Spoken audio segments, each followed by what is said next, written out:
Hello दोस्तों, Indian film narrator में आप सबका स्वागत है। आज हम बात करने जा रहे हैं कैबिन फीवर मूवी के बारे में। ये मूवी 2016 में रिलीज हुई थी और यहाँ मूवी थिएटर्स में एक ब्लॉकबस्टर मूवी थी, क्योंकि इस मूवी के कहानी के राइटर इलाई रोथ के साथ हुई सच्ची घटनाओं पर आधारित है।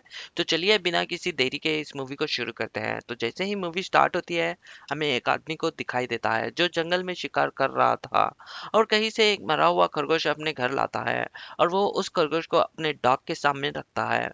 बट उसका डॉग इस पर कोई रिएक्ट नहीं करता है, इसलिए वो अपने डॉग को छूता है। लेकिन अचानक उस डॉग के शरीर से खून निकलता है जो सीधा उस आदमी के चेहरे पर चला जाता है। सीन चेंज होता है और हम 5 कॉलेज स्टूडेंट में देखते हैं, जिसमें पॉल, कैरन, जेफ, मेर्सी और बैट शामिल हैं।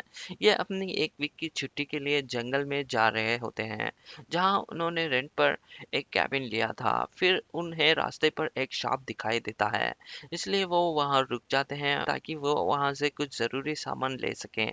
तभी पॉल एक बच्चे को देखता है जो चेहरे पर मास्क लगाए हुए अकेले बैठा हुआ रहता है। पॉल उसके पास जाता है और उससे बात करने की कोशिश करता है, लेकिन वहाँ बच्चा उसका हाथ काटता है और पॉल दर्द से चिल्लाता है। ये चीख सुनकर उस बच्चे के पिता यानी कि वो शॉपकीपर बाहर आ जाता है और अपने बच्चे को डांटने लगता है और वो पॉल को अपना हाथ साफ करता है।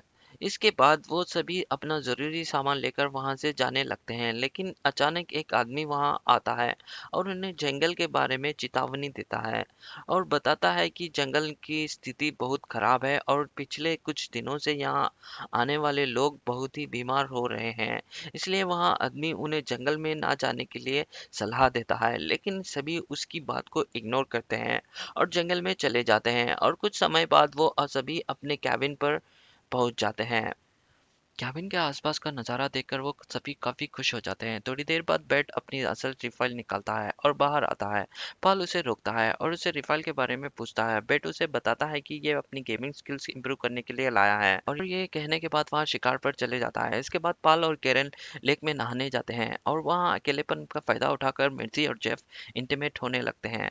इधर बेट गिरलियों को शिकार कर रहा था, लेकिन अचानक से एक आदमी जंगल से बाहर आता है और गलत से बैट उसे गोली मार देता है। यहाँ वही आदमी था जिसे हमने मूवी के शुरुआत में देखा था, लेकिन वहाँ आदमी की बहुत खराब हालत हो जाती है क्योंकि इस कुत्ते के कारण उसे किसी तरह का इन्फेक्शन हो गया था। वो आदमी बेट से मदद मांगता है, लेकिन बेट काफी ज्यादा डर जाता है और वहां से भाग जाता है।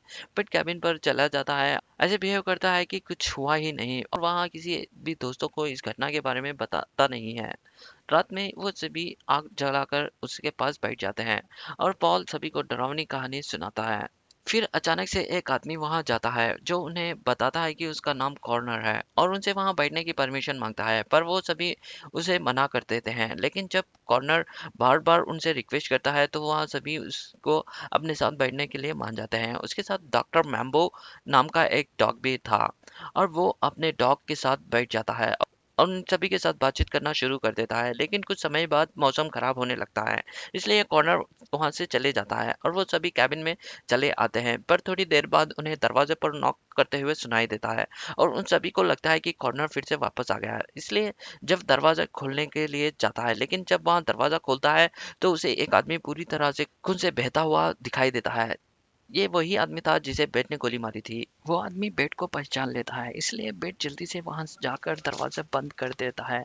लेकिन अभी भी बेट अपने दोस्तों को कुछ नहीं बताता है और किस तरह सिचुएशन को संभाल लेता है। लेकिन अचानक वो सभी एक कार की आवाज सुनते हैं और वो सभी खिड़की से बाहर झांकते हैं तो उन्हें वहां देखते हैं कि वो आदमी उनकी कार को चोरी कर रहा होता है।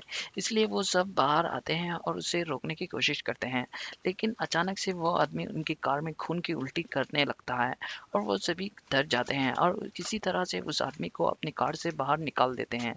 लेकिन उसे निकालते समय उन्होंने अपनी कार को ही खराब कर दिया था।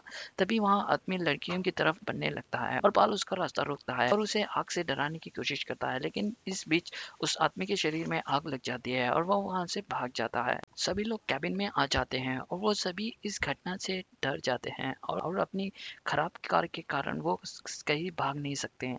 किसी तरह उनकी रात बीत जाती है और सुबह जेफ और बेट एक मैकेनिक की तलाश में निकल पड़ते हैं और मेर्सी भी किसी की मदद मांगने चली जाती है। सीन चेंज होता है और हमें वही लेक दिखाई देता है जिसका पानी पाइप से जारी सीधे उनके कैबिन में आ रहा था और वो सभी उसके पीने लगते हैं और इस पानी का इस्तेमाल कर रहे होते हैं। और यहाँ हम जेफ और बेट जो एक घर में पहुंच जाते हैं और वहाँ एक औरत को देखते हैं कि एक इन्फेक्टेड हॉग काट कर रही थी। दोनों से मदद मांगते हैं और वो औरत उन्हें अपने घर ले आती है। जेफ उसे बताता है कि कैसे एक पागल आदमी ने उनकी कार चोरी करने की कोशिश की, लेकिन आगे बताने से पहले वो दोनों उसी आदमी की एक तस्वीर उस घर में देखते हैं जिसे उन्होंने उस रात को जला दिया था। अब वो समझ लेते हैं कि वो आदमी इस औरत का कोई रिश्तेदार है और वो दोनों वहाँ बहाना बनाकर इधर से निकल जाते हैं। मूवी आगे बढ़ती है और हम विंस्टन नाम के एक डिप्टी ऑफिसर को देखते हैं जो उनके कैबिन में आई थी क्योंकि उसे एक रिपोर्ट मिलती है कि कल रात इस जगह गन फायरिंग हुई थी। पाल उसको पिछले रात के घटने के बारे में सब कुछ बताता है, लेकिन विंस्टन इस बात को ज़्यादा सीरियसली नहीं लेती है और उसे बताती है कि वो कल दोपहर तक यहाँ एक ट्रक भेज देगी और यहाँ कहकर वहाँ से चली जाती है। थोड़ी देर बाद जेफ, बेट और मेर्सी वापस कैबिन में आते हैं और कुछ समय बाद पाल और बेट कार की सफाई करना शुरू कर देते हैं। तभी अचानक कॉनर का डॉग वहाँ आता है और उन पर भौंकने लगता है। मेर्सी वहाँ आ जाती है और उस डॉग को गन से डराकर भगा देती है। सीन चेंज होता है और हम देखते हैं कि वह सब लोग उनके साथ हो रही घटनाओं पर बात कर रहे होते हैं और फिर बेट कहता है कि वह कार की मरम्मत कर सकते हैं। इसलिए बेट बाहर जाता है और कार को ठीक करने की कोशिश करता है। कैरेन की तबीयत अचानक खराब हो जाती है, इसलिए पॉल उसे देखने उसके कमरे में चला जाता है। दोनों में बातें होने लगती है और बातों बातों में वो इंटीमेट होने लगते हैं, आ आ होने लगते हैं। लेकिन तभी वहाँ पाल को अपने हाथ में कुछ एहसास होता है कि वो अपना हाथ देखता है और उसका हाथ पूरी तरह से खून से भरा हुआ होता है। पाल ये देखकर काफी घबरा जाता है और वो कैरेन से शरीर से बेडशीट हटा देता है तो देखता है कि कैरेन के पैर पूरी तरह से खून से भरा हुआ होता है। पाल अपने सभी दोस्तों को अंदर बुला लेता है और सभी कैरन की हालत को देखकर डर जाते हैं। वो सभी समझ जाते हैं कि कैरन को भी इन्फेक्शन में हो गई है।